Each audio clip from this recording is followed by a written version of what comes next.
M Q میں بڑھتے اختلافات. پاکستان کی تیسری بڑی سیاسی جماعت جس کے 22 ایم این اے 37 ایم پی ایز موجود ہیں, سینیٹر موجود ہیں, اور یہ وہ سیاسی جماعت ہے جس کے بلبوتے پر حکومت کہا جاتا ہے جی کوئی بھی 2/3 اکثریت حاصل نہیں کر سکتی, بل کوئی پاس نہیں کرا سکتی, تو ان کے ہاتھ میں بہت کچھ ہے. وہ 140 کو شامل کرانا چاہتے تھے, 26ویں ترمیم میں نہیں ہو سکا, 27ویں میں نہیں ہو سکا, 28ویں ترمیم کا شور و غوغا بلند ہے اور کہا جاتا ہے اس میں ایم کیو ایم شامل کرانے میں کامیاب ہو جائے گی, لیکن پاکستان پیپلز پارٹی باہر نہیں رہی. ایک طرف تو ایم کیو ایم کی یہ لوگ توقع لگائے بیٹھے ہیں کہ جناب کراچی کے لیے کچھ نہ کچھ حاصل وہ کریں گے, 140 شامل کرا دیں گے اور کچھ نہیں تو اختیارات مل جائیں گے آنے والے میئر کو. لیکن جب آپس کی پارٹی میں رفت موجود ہو, اختلافات موجود ہوں, ایک دوسرے کے خلاف بات کی جاتی ہو, ایک دوسرے کے خلاف بہت اس طرح کی لینگویج استعمال کی جاتی ہو, تو پھر کیا کیا جائے. سعید مصطفیٰ کمال صاحب نے ایک پریس کانفرنس کی اور مسلسل اس کے بعد وہ تنقید کی زد میں ہیں, ان کو جوابات بھی مل رہے ہیں, پھر وہ بھی مزید آگے سے جواب دے رہے ہیں اور ایم کیو ایم اختلافات شدت اختیار کرتے چلے جا رہے ہیں. نویز بری صاحب, ایم کیو ایم ایک سیاسی جماعت جس کے پاس 22 ایم این ایز ہیں, سب کچھ ہے, لیکن 2 وفاقی وزارتیں بھی ہیں, لیکن آپس کے جو اختلافات ہیں وہ ختم ہونے کا نام نہیں لے رہے. اب جو مصطفیٰ کمال صاحب نے پریس کانفرنس کر کے الزامات لگائے, اب اس کے جوابات آنے شروع ہو گئے ہیں اور پھر اس کے جواب دینا شروع ہو گئے ہیں. کیا لگ رہا ہے یہ معاملہ کس طرف جا رہا ہے؟ دیکھیں, جس وقت یہ پریس کانفرنس کی تھی انہوں نے, اور مجھ سمیت کئی تجزیہ نگاروں نے یہ بات کی تھی کہ یہ بے وقت کی راگنی ہے جو انہوں نے جو ہے وہ الاپی ہے. کوئی ضرورت نہیں تھی گڑے مردے اکھاڑنے کی.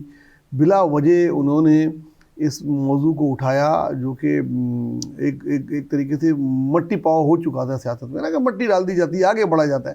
انہوں نے پیچھے جا کے اس مسئلے کو اٹھایا اور اس کی گونج جو ہے نا بہت آگے تک جائے گی. مجھے تو یہ لگ رہا ہے اس کی گونج جو ہے نا کہ کوئی نہ کوئی ایک پولیٹیکل کیجولیٹی پہ ہی ہوگی. خدا نہ خواستہ میں کسی کی زندگی کی بات نہیں کر, سیاسی موت کی بات ہوگی. سر خبر ہے تجزیہ دے رہے ہیں. میرا تجزیہ یہ ہے کہ اس میں کوئی ایک بڑا اس میں سے سیاست سے الگ ہونا پڑے گا, ہوگا. اس کی پاکستان کی سیاست سے کوئی بڑا الگ ہونے والا ہے یا ہونا پڑے گا, آپ کہہ رہے ہیں؟ مجھے لگ رہا ہے کہ یہ مسئلہ جس طرح نہیں دب رہا, کسی نہ کسی کو یہ مسئلہ لے کے ڈوبے گا. سیاسی طور پہ لے کے ڈوبے تو بہت بہترین اس کا وہ ہے.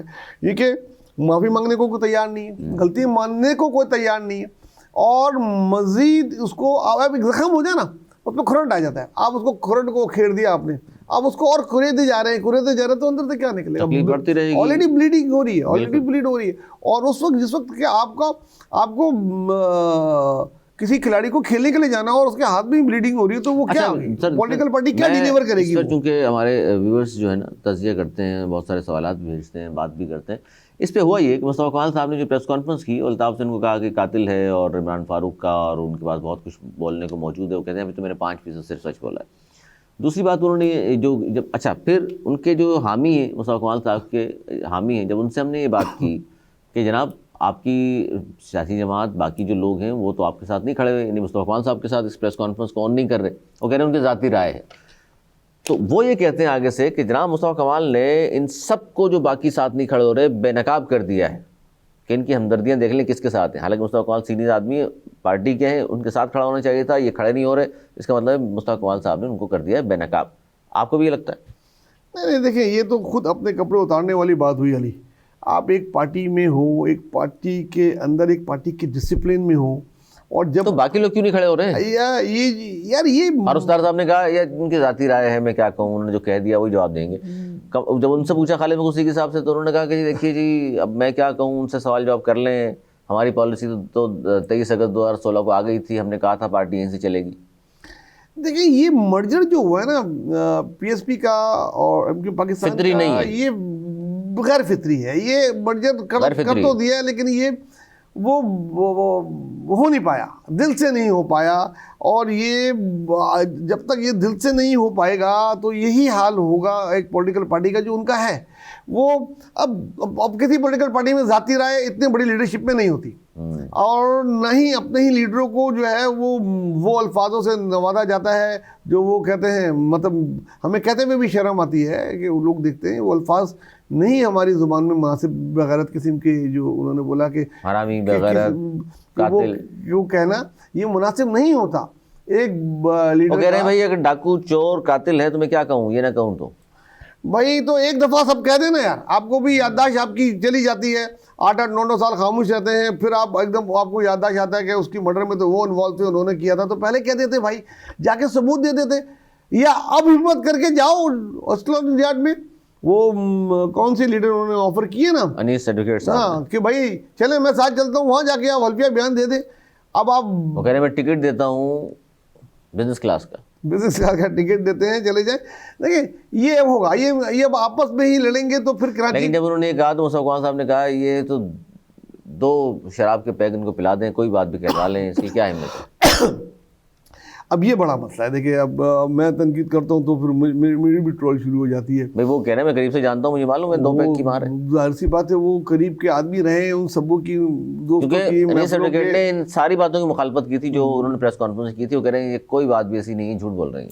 دیکھیں پہلے یہ الزام یہ وسیم اختر پہ بھی لگا چکے ہیں, اور ارشاد وہ اپنا گورنر تھے, رشوت العباد کہا گیا تھا. تو اس قسم کے الزامات ان کے منہ سے بہت سارے لوگوں کو دے چکے ہیں یہ, اور وہ بھی ہوئے ہیں. اور میں اس وقت سمجھتا ہوں کہ انیس قائم خانی جو ایک سمجھدار لیڈر ہیں, ان کے سینئر لیڈر ہیں, جس کا احترام میرے خیال میں ان کی پارٹی کے تقریباً ان سے اختلاف رکھنے والے بھی کرتے ہیں, ان کو آگے آنا چاہیے ایسے موقع پہ. افاق ان کا حصہ نہیں ہے, لیکن پھر بھی ان کو بھی آگے آنا چاہیے کہ بھائی آپ کے قوم کے تو ہیں, وہ بھی تو افاق تو ٹوٹل ہیں, ان کی تو شاید مہاجر قومی موومنٹ ہے نا, تو یہ مہاجروں کی ہی تو رزلٹ ہے. وہ ایسا بڑے آگے سمجھائیں کہ یہ کیا کر رہے ہو, کبھی تو وہ بھی ان کے بڑے رہے, اس طرح کے کپڑے نہیں اتارو ایک دوسرے کے. آپ کیا کراچی کو ڈیلیور کرو گے یار, آپ کو کوئی دوسری پارٹی والا آپ کی چیزیں ہی دکھا کے بیان کر کے آپ کو خاموش کر دے گا.